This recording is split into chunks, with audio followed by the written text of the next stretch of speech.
বিসমিল্লাহির রহমানির রহিম। আসসালামু আলাইকুম। জীবনে যদি সফলতা পেতে চান, শুধুমাত্র আল্লাহকে কমপ্লেন করবেন।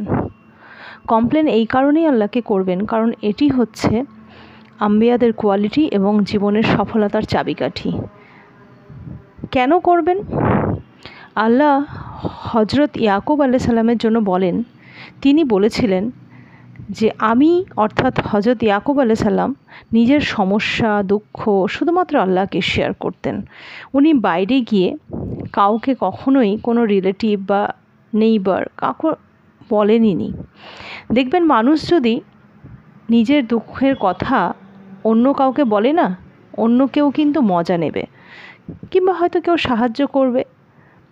এটার মানে এই নয় যে কেউ ভালো না, অনেকেই ভালো হয়, তাদের বলতে পারেন।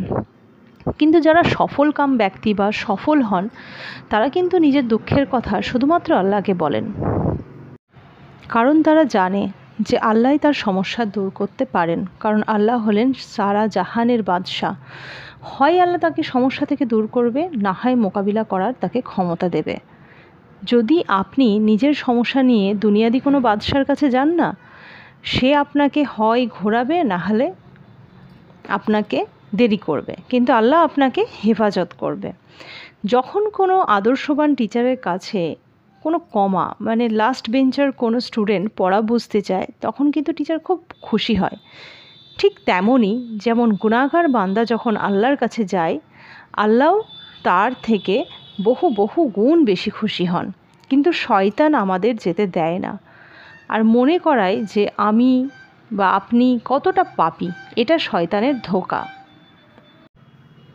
আসসালাম আল্লাহর নাম, যার অর্থ হচ্ছে সিকিউরিটি দেয়, যে নিরাপত্তা দেয়। যে শয়তান আমাদের সিকিউরিটি যে দেয়, তার কাছ থেকে দূরে করতে চায়।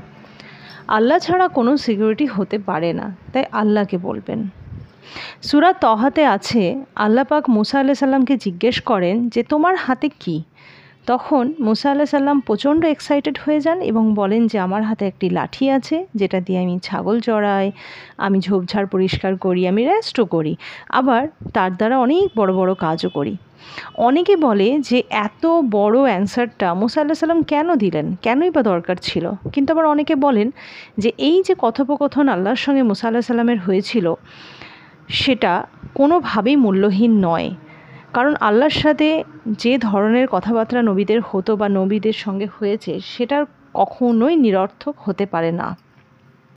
তাই নিজের মনের দুঃখ কষ্ট আনন্দ সমস্ত কিছু আল্লাহর সঙ্গে শেয়ার করবেন। এটাই হচ্ছে সফলকাম ব্যক্তির লক্ষণ। সূরা তালাকে আল্লাহ ওয়াদা করেছেন, যে আমার তাকওয়া অবলম্বন করবে। তাকওয়া মানে যে আল্লাহকে চেনে জানে, আল্লাহর কাছে যায় আর আমার কথা শোনে, অর্থাৎ আল্লাহর কথা শোনে, আল্লাহ তার জন্য এমন রাস্তা বের করে দেবেন না, সে ভাবতেও পারবে না। আর এটাও বলেছেন যে জায়গা থেকে রিজিক দেবেন, সেটাও সে ভাবতে পারবেন না। যদি কোরআনে মুসা আলাইহিস সালামের স্টোরি পড়েন, তাহলে জানতে পারবেন যে মুসা আলাইহিস সালামকে কীভাবে ফেরাউনের বাড়িতে আল্লাহ পাঠালেন এবং কিভাবে সেখানেই সে লালিত পালিত হলেন এবং সেখান থেকে কিভাবে তার হাত দিয়ে ফেরাউনকে আল্লাহ তাআলা শাস্তি প্রদান করালেন। এবং এটা সবথেকে বড় প্রমাণ যে আল্লাহ তাআলা কি না পারে, এবং আল্লাহ তাআলা হচ্ছেন উত্তম পরিকল্পনাকারী এবং উত্তম সাহায্যকারী। তাই চেষ্টা করবেন শুধুমাত্র আল্লাহর কাছে দুঃখ শেয়ার করতে, বলতে এবং আল্লাহরই সাহায্য নিতে।